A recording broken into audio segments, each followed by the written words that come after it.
and welcome to Primetime Beach. Aujourd'hui, on part sur un tout nouveau thème proposé par Xian Moriarty, les films d'horreur historiques. Alors là, j'ai boudé un peu pour cette catégorie car elle est loin de me passionner. Mais j'ai tout de même tenté de faire au mieux pour vous proposer une petite sélection. Pour débuter cette sélection, nous allons traiter du film Vorace réalisé par Antonia Bird et inspiré des événements survenus durant l'expédition d'honneur, mais aussi de l'histoire du cannibale Alfred Parker.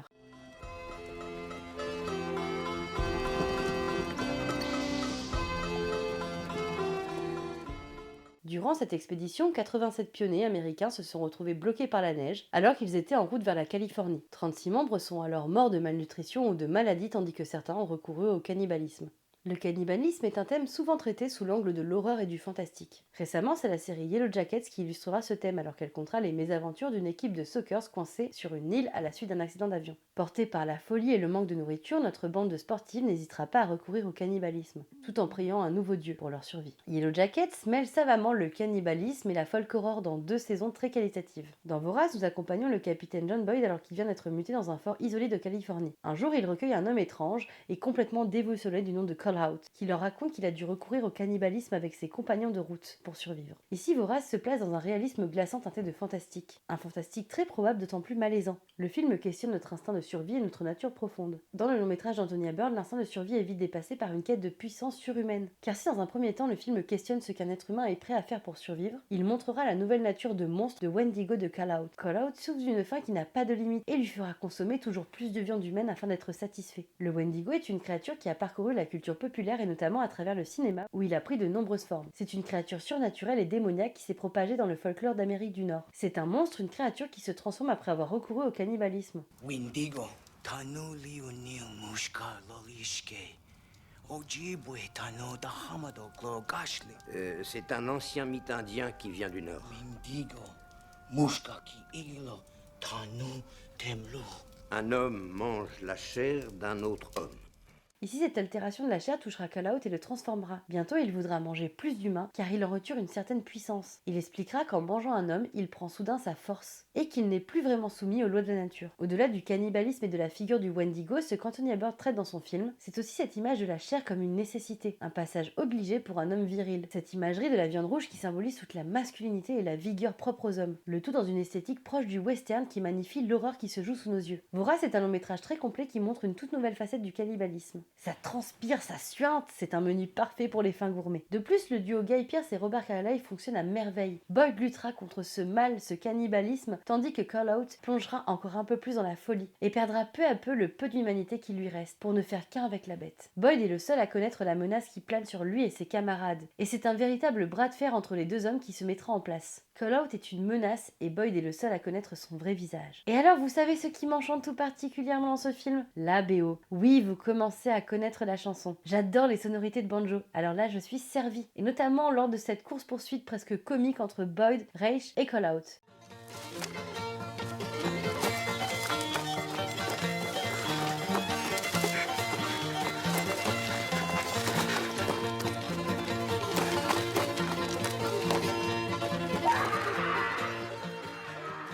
Film maudit lors de sa sortie en 99, Vorace est aujourd'hui un film devenu culte. Et je comprends aisément pourquoi. Et n'oubliez pas, si vous ne mangez pas de viande, c'est que vous êtes la viande. Vous sentez l'odeur rafraîchit toujours la mémoire, vous ne trouvez pas? Laissant le western et partant dans un univers rendant hommage à l'âge d'or des films d'épouvante gothique avec Crimson Peak, réalisé par Guillermo del Toro en 2015. Dans la tradition des films d'épouvante gothique, Crimson Peak évolue dans un grand manoir où il conte l'histoire d'amour maudite entre Edith et Thomas. Une histoire faite sur des faux semblants qui pourraient bel et bien causer la perte d'Edith. Edith Cushing est une jeune femme insouciante passionnée par l'écriture. Elle a aussi un don particulier, elle voit les fantômes. Sa vie est toute tracée, c'est une femme indépendante qui n'a que faire de l'amour jusqu'au jour où elle croise le chemin de Thomas Sharp. Le long métrage de Guillermo del Toro est un magnifique hommage au style gothique, mais aussi et surtout au cinéma de Mario Bava. La scène d'ouverture de Crimson Peak m'évoque instantanément les jeux de lumière du segment La goutte d'eau des 3 visages de la peur, mais aussi les lumières dans Le corps et le fouet. Ici, Crimson Peak n'évolue pas dans un gothique froid, mais dans une ambiance aux couleurs saturées. La première partie du long métrage évoluera essentiellement dans les tons vert et rouge. On retrouvera aussi plus de jaune ici pour signifier la maladie, la putréfaction, et aussi appuyer la déchéance de cette demeure, qui tombe en ruine. Edith ne voit que la magie et la vie qui découlent de Crimson Peak, alors qu'elle se trouve dans un tombeau à ciel ouvert. Le vert accompagnera aussi les tons jaunâtres, un vert qui n'a pas vocation à avoir une symbolique positive,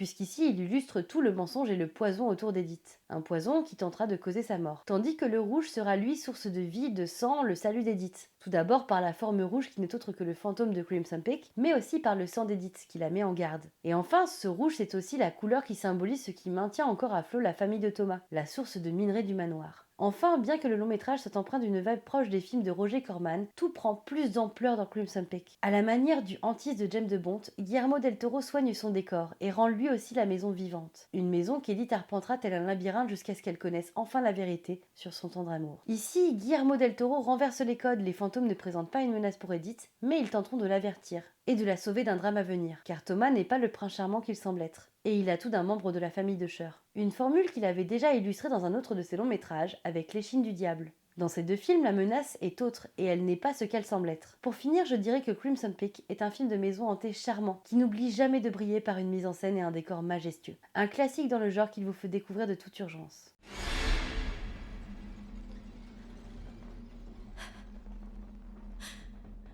Il est temps à présent de passer à la carte blanche du jour. Aujourd'hui, c'est au tour de Karl du podcast Graphic Saga de vous proposer sa carte blanche. Salut, je suis Karl du podcast Graphic Saga. C'est un podcast cross-culture, on va parler de cinéma, de jeux vidéo et de différents médiums littéraires. Merci beaucoup à Mylène pour cette invitation dans le calendrier de l'avant d'Halloween, qui est une super initiative de sa part. Alors moi, ma thématique, ça va être de vous parler de films de KPDP et historiques dans les films d'horreur. Alors déjà, c'est pas une thématique qui est très très présente là-dedans, c'est clair. Donc pour écrimer, ça a été très simple. On bascule directement dans la folk horror et on tombe sur beaucoup de films de sorcières. Alors c'est pas que c'est des mauvais films, les films de sorcières, au contraire. Mais dans la folk horror, on peut trouver d'autres choses et c'est pour ça que j'ai voulu parler de ça.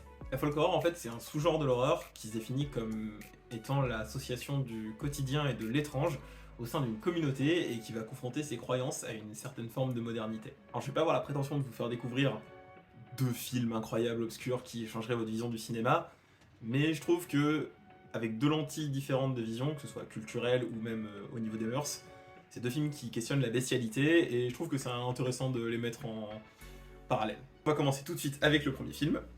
Onibaba est un film de Kaneto Shindo qui est sorti en 1964. Il a déjà été connu avant pour L'île nue, qui avait fait un gros tollé pour sa frivolité et ses visions sexuelles pour des gens de 1960. Alors, on est au Japon pendant le 15e siècle, et c'est durant la guerre de nains, à l'approche de l'ère Sengoku, qui est aussi une période de guerre. Quelque part dans un marais vit une femme et sa belle-fille, cachées dans une petite habitation de fortune au cœur des roseaux. Ils vivent un peu comme des bandits et des renégats, se nourrissant de tout ce qui passe à portée de main.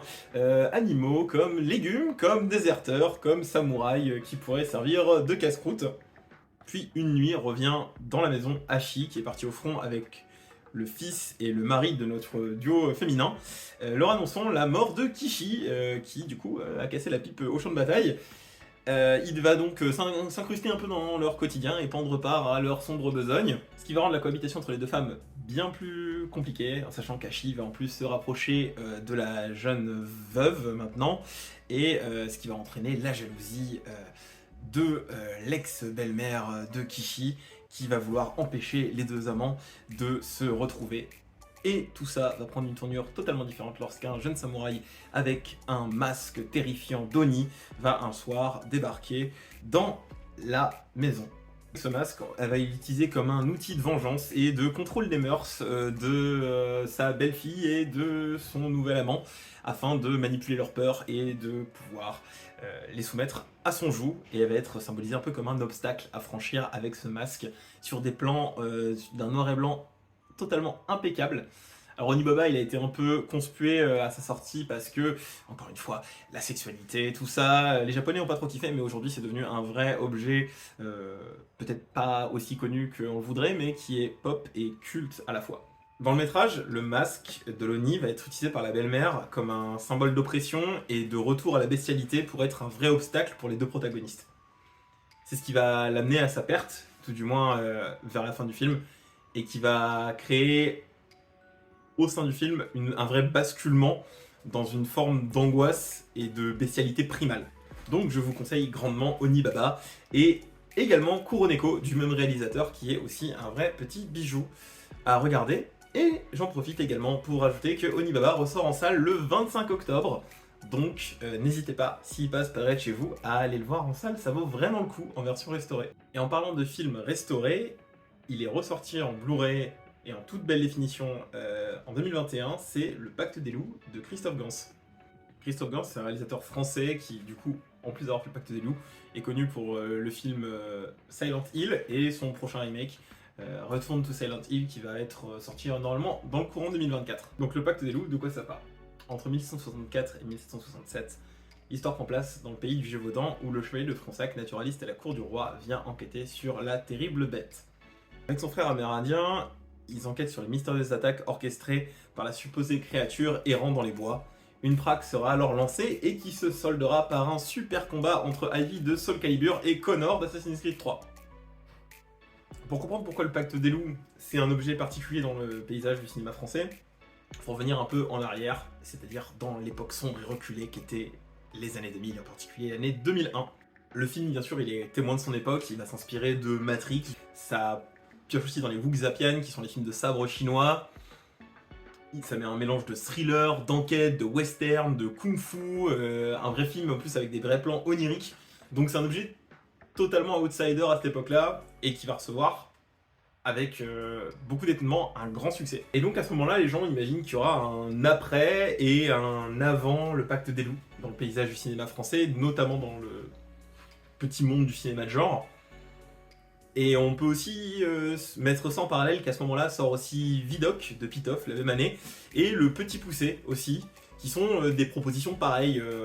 Vidocq qui sera le premier cinéma full numérique, enfin premier film tourné en full numérique, et Le Petit Poucet qui est aussi une espèce de proposition de cinéma de genre. Et à ce moment-là, du coup, les gens s'imaginent à l'impasse d'un nouveau paysage français, ce qui n'arrivera pas. De ce paysage français qui aurait pu exister avec un cinéma de genre fort, c'est assez marrant de remarquer que en fait, Le Pacte des Loups est devenu un film culte aux États-Unis.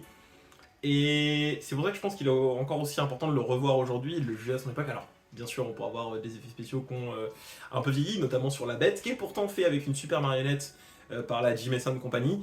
Mais la marionnette, faut bien l'utiliser et pas la montrer en plein jour, la bête. Ça paraît évident, mais ça n'a pas été tout le temps fait dans le film.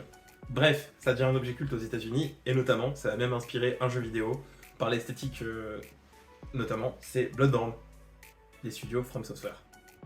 En conclusion, ce que je disais en début de capsule, c'est que c'est deux lentilles qui observent le prisme de la bestialité, chacun avec leur point de vue culturel.